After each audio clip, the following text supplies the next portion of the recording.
เจบักยูจัดให้สุดสาย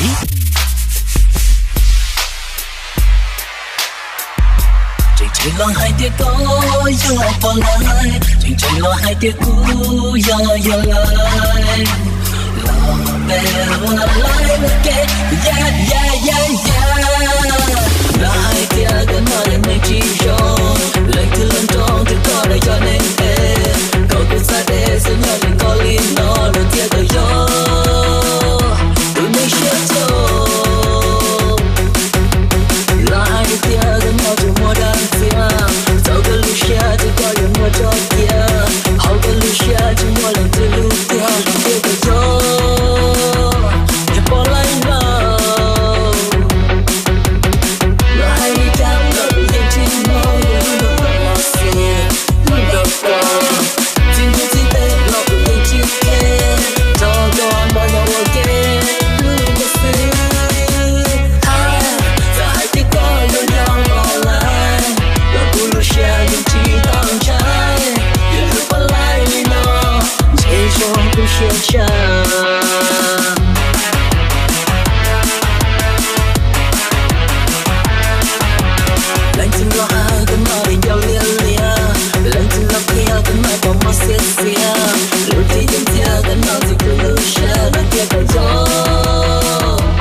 อยากเกิดก็เปิดมา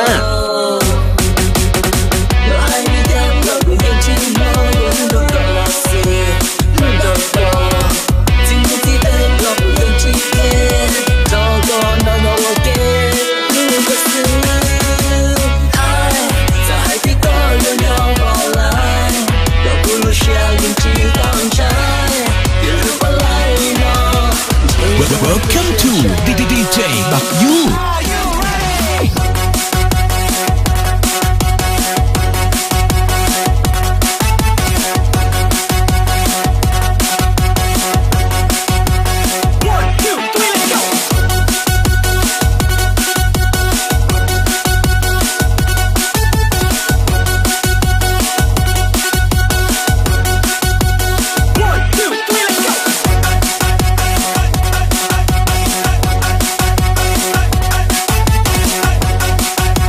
Welcome to DJ บักยู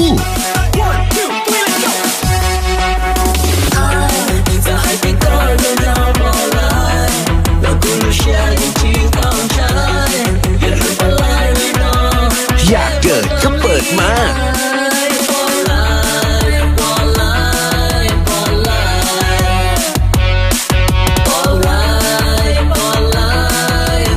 อยากเกิดก็เปิดมา